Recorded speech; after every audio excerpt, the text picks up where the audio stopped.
Dans ce journal à présent, nous allons nous arrêter sur une déclaration d'amour à la terre. Je vous le disais en titre, la terre nourricière, la terre que l'on cultive. Une déclaration d'amour qui est aussi un cri de colère et de souffrance. Souffrance morale, souffrance physique. Bonjour Marin Fouquet. Bonjour. Merci d'être avec nous. Votre livre, le troisième, se nomme À la terre. Le sous-titre est le suivant. Il veut dire, il résume ce qu'il y a à l'intérieur. S'installer paysan, se battre avec les champs, c'est violent. Il s'agit d'un reportage littéraire. Vous racontez l'installation d'un ex-étudiant aux Beaux-Arts, Valentin, qui s'installe avec Islem dans une propriété agricole. Et ce reportage, ce récit est à la première personne, puisque vous décidez de rejoindre ce couple. Pour quelle raison ? Tout simplement parce que leur parcours m'intéressait. Valentin était un ami. Islem, elle, est bergère depuis l'âge de ses 17 ans. Valentin, lui, c'est plus tardif, la reconversion. Et leur parcours me semblait important. Il me semblait qu'il résume beaucoup d'inquiétude aujourd'hui, mais aussi eux, ils sont pas que dans l'inquiétude, ils sont aussi dans l'action, c'est-à-dire devenir paysan, devenir éleveur, devenir berger, bergère. Donc voilà, c'était ça que j'avais envie de voir. Cette réalité du monde paysan, vous le connaissiez déjà ? J'ai grandi en Seine-et-Marne, au milieu des champs. Donc je l'ai vu, j'ai grandi avec, mais je ne connaissais pas ce qu'était réellement le travail de la terre, de mettre les mains dans la terre et d'aller se battre avec elle, je connaissais pas. Vous parlez d'une aberration, ce retour. Ouais, c'est une aberration parce qu'il y a beaucoup de fantasmes aujourd'hui sur le retour à la terre. On l'a vu avec les différents confinements, le nombre de personnes qui ont dit je vais trouver un sens à ma vie en allant m'installer à la campagne, avoir des terres, travailler la terre et compagnie.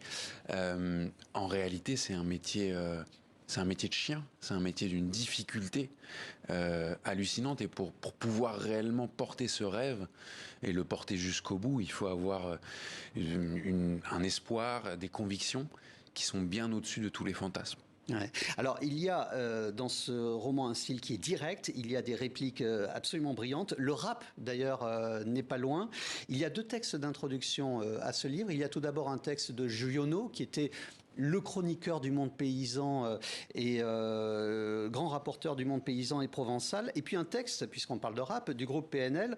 Je lis ce texte. Je ne sais pas ce qu'il se passe dans ma tête. Parfois, je voudrais sauver la terre. Parfois, je voudrais la voir brûler. Alors, c'était dans un autre contexte, j'imagine, dans le titre de PNL. Mais ça induit toute... il y a une contradiction là-dedans.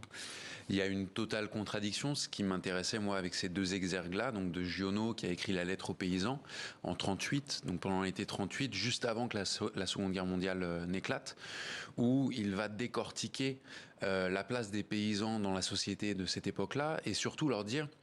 Là où ça a commencé à vriller, c'est quand les banques s'en sont mêlées.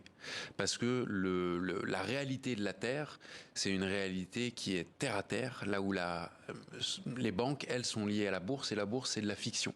Et ce cours de la fiction et ce cours de la réalité ne pourront jamais marcher ensemble. Et à partir du moment où on cherchera du rendement avec une terre qui, elle, n'a donné que ce qu'elle peut donner au moment T, il y a des grêles, il y a des sécheresses, des machins, on peut plus rejoindre ce cours-là de la fiction de la bourse.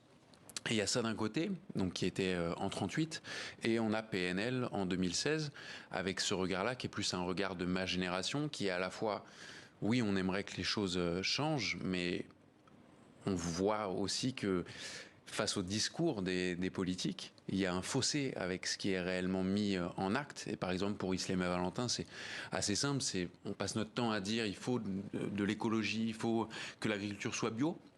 Derrière, les principales aides viennent de la PAC, donc pas de la France mais de l'Europe. 77% des revenus des paysans dépendent de la... C'est la PAC. Ils sont en réalité sous une espèce de perfusion. Et ces aides de la PAC, elles sont conditionnées par des dossiers. Ces dossiers, pour les remplir, il faut avoir quasiment un secrétariat à plein temps. Donc ça concerne essentiellement les gros. Ça, c'est sur le terrain, l'une des nombreuses contradictions.